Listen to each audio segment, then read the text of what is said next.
그래서 가면을 쓴 거예요. 사실은 저는 보고 싶었지만 장모님 앞에서 내 눈이 돌아가는 것을 보여주면 안 된다 라는 내 가면.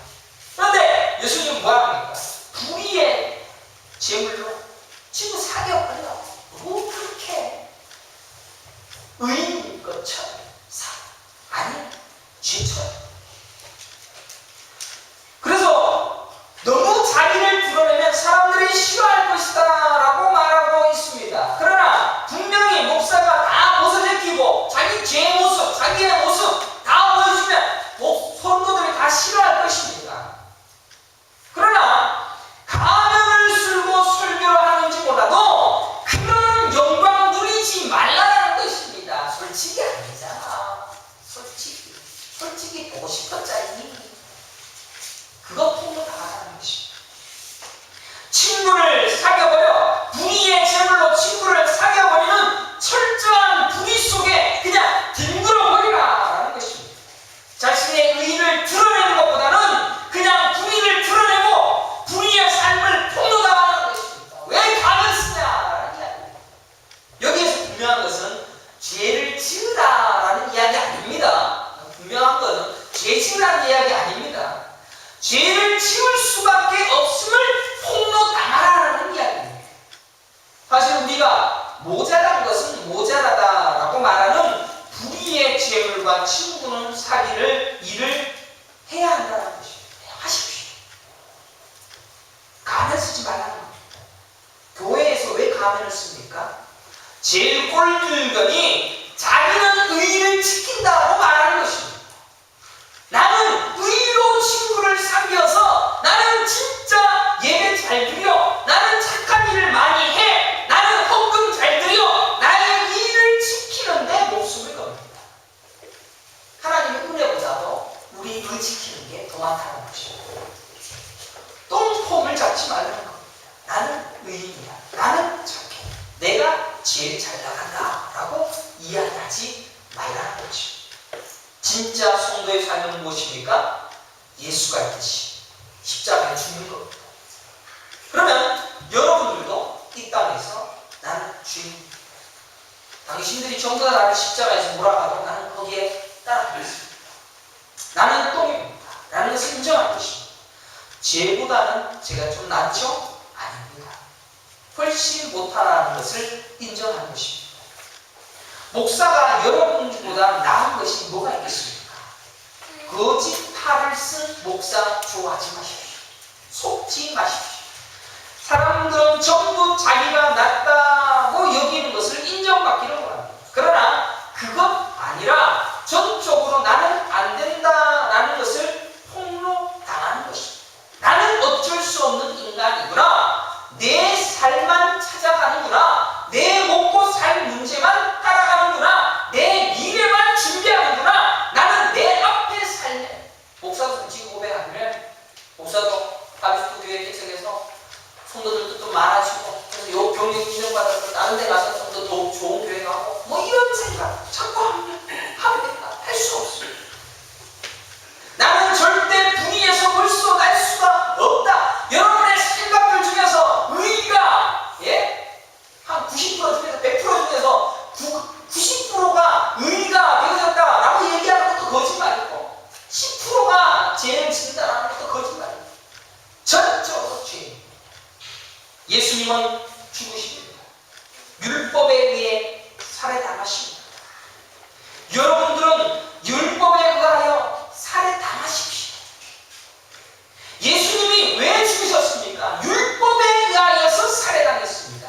그 좋다라고 하는 그 판단의 기준, 그 의의 기준, 그 행복의 기준, 진짜 예수 잘 믿는 기준, 하나님 잘 섬긴다라는 그 기준에 예수님이 죽어버렸어요.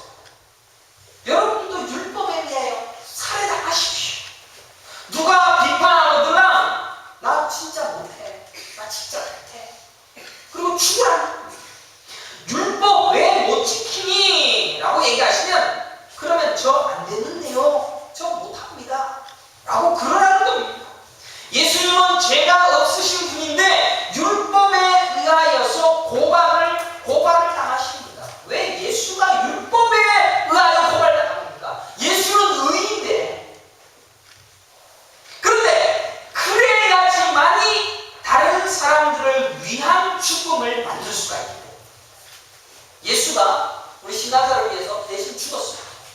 죽음을 죽이기 위해서는 그가 율법에 의하여 고발을 당하지 않고는 못 죽는 겁니다.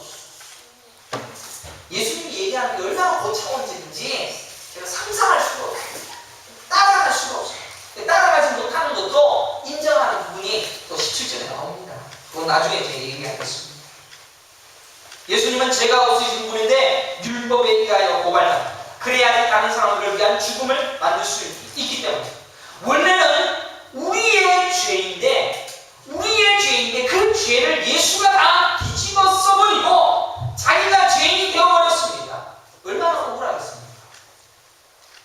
여러분들, 여러분의 죄가 뭐라 그래도 성질납니다. 그런데 오장로님의 죄, 이 교회 있는 모든 성도들의 죄를 사모하면 다 뒤집어주셨습니다. 그럼 저 사모가 견딜 수 있겠습니까? 예수는 모든 인류의 죄를 다 뒤집어 써버렸습니다. 그건 내 죄야. 그래 죽었지 않습니까? 원래는 우리 죄인데 그가 뒤집어 써버리고 자기가 죄인이 되어버렸지. 그래서 불의의 제물로 친구를 살인으로 그 불의한 자로 낙인 찍혀버려서 그냥 그 죄에서 죽어버렸어요. 그리하면 보십시오. 9절에 그 제물이 없어지게 그들이 너희를 영주할 처소로 영접하리라. 그들도 인정할 것이다. 지금 굳이 니도 같은 놈이구나. 야, 니도 같은 놈이구나. 불의한 제물로 친구를 사귀니까 너도 나와 같은 편이야? 나도 죄인이고 니도 죄인이고 다 같은 죄인이구나. 굳이 율법 안에서 우리가 의인이라고 자부할 것이 아니라 율법 안에서 그래 나 죄인이다 라고 고백하는 불의의 제물로 친구 삼아버리고 그 안에서 영주할 처소로 영접되라 라고 말하고 있다는 것입니다. 10절을 보십시오. 지극히 작은 것에 충성된 자는 큰 것에도 충성하고 지극히 작은 것에 불의한 자는 큰 것에도 불의하니라. 이 말이 무슨 말이냐? 십자가의 원리입니다. 작은 죄에 대하여서 인정하는 자, 그리고 큰 것에도 그 죄를 고발당하고 폭로당하며 죄를 인정하는 자라는 것입니다. 만약에 여기에 있는 이걸 갖다가 주머니에 넣었습니다. 작은 죄라고 할 수도 있고 큰 죄라고 할 수도 있고, 근데 이거 전체를 다 가지고 가면서도 다 인정하게 되십니다. 지극히 작은 것에도 불의한 자는 큰 것에도 다 불의하고 지극히 작은 것에도 충성되어 큰 것에도 충성되어진다라는 이야기를 하는 것입니다. 지극히 작은 것에 대해서는 그 정도는 나는 지켜요. 그 정도는 나는 하나님 앞에 의로운 자예요. 그거는 나는 해요. 아닙니다. 그것도 안 되는군요. 지극히 불의한 것에도 안 되는군요. 그래서 큰 것에도 불의하고 큰 죄도 폭로당하는 것을 두려워하지 아니한다는 것입니다. 11절 보십시오. 너희가 많이 불의한 제물에도 충성하지 아니하면 누가 참된 것으로 너희에게 맡기겠느냐. 이게 예수의 모습 아닙니까? 너희가 불의한 제물에도 충성하지 아니하면 불의한 제물로 예수님이 고발당하십니다. 너 죄지었다. 너 율법 안 지켰다. 예수님이 밀로 이삭을 까고 먹었습니다. 율법 안 지켰다고 사람들이 고발합니다. 불의한 제물로 고발당하셨습니다. 그게 충성해 버리십니다. 억울하게 누명을 쓰고서라도 불의한 제물에 충성을 해버리십니다. 그것으로 인하여 누명을 쓰는 것을 참으심으로 진짜 의의 옷을 입는 주체로서의 부활을 하게 되었습니다. 참된 것을 누리게 되었습니다. 바로 그 삶을 살아가고 있다는 것입니다.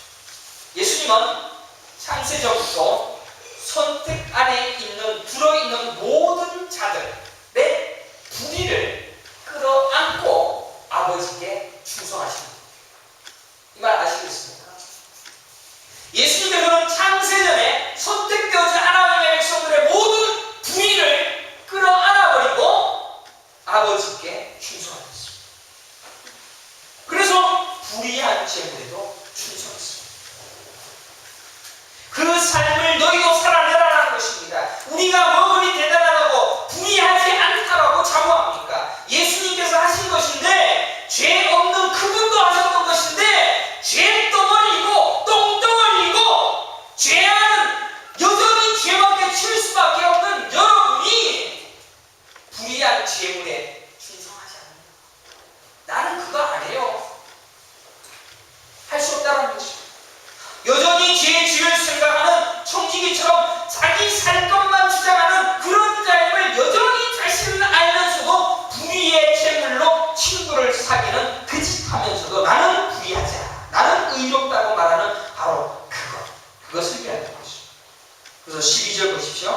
너희가 만일 남의 것에 충성하지 않으면 누가 너희의 것을 너희에게 주겠느냐. 남의 허물까지 다 뒤집어 쓰고 남의 죄까지 다 뒤집어 쓰고 죽어버리시는 예수님의 충성을 하지 아니하면 너희 진짜 허물로 인하여도 어떻게 뒤집어 그것을 쓰고 십자가로 가겠느냐라는 이야기. 나 죄 안 짓습니다.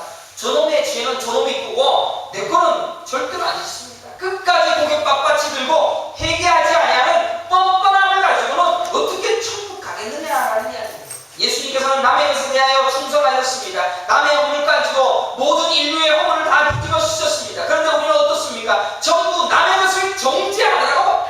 그런 거 내가 받아 누리고 그런 것을 내가 다 뒤집어 쓰는 것은 절대 상상할 수 없는 일이고 저는 또 비판. 당신 못했잖아. 당신 못했잖아. 비판하는 것만 애를 쓰죠. 자기 것도 하지 않으려고 애를 쓰는데 어떻게 남의 죄를 받아낼 수가 있겠느냐라는 이야기. 율법은 여전히 우리 스스로를 인정할 수 있는 자리로 이끌어갑니다. 우리 스스로를 인정할 수 있는 자리로 이끌어가는 것이 율법이라는 것입니다.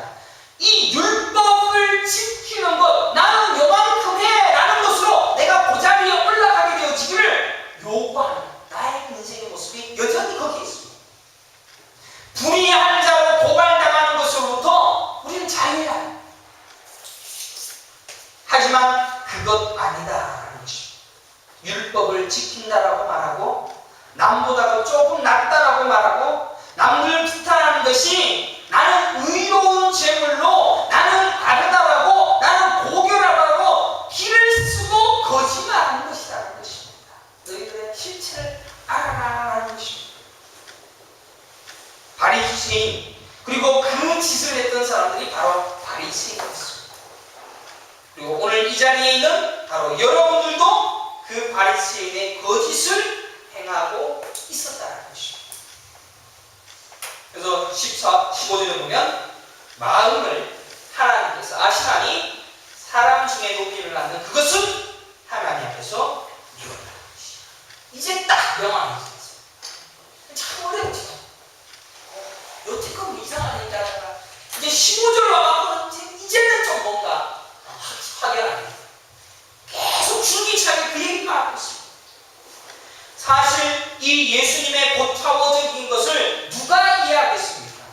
사실 탕자의 비유에서도 하늘의 것이 아닌 이 세상의 것을 조금이라도 소망하고 바라는 그것이 탕자이고 그것을 추구하는 목사가 탕자 목사다라고 얘기를 드리고 그것을 회개하고 돌아올 것을 촉구했습니다.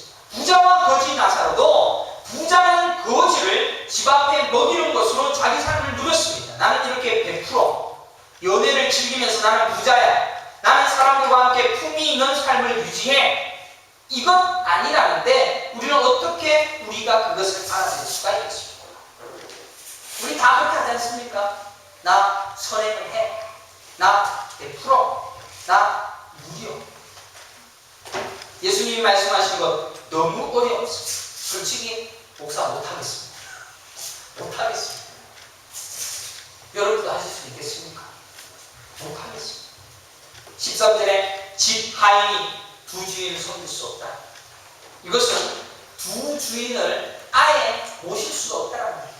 하나만 모실 수밖에 없다. 하나님만 모실 수 있다. 재물을 가지고는 절대로 섬길 수가 없고 우리의 어떤 욕심과 우리의 어떤 욕망과 우리의 어떤 추구가 절대로 하나님 앞에서는 부정당해야 된다라는 것을 못을 받고 있다라는 것입니다. 얼마나 어렵습니까? 결국 우리는 우선순위를 정할 때에도 하나님 1위, 재물 2위로 갈 때, 그리고 재물도 올라갈 때도 있고 내려갈 때도 있어요. 여전히 우리는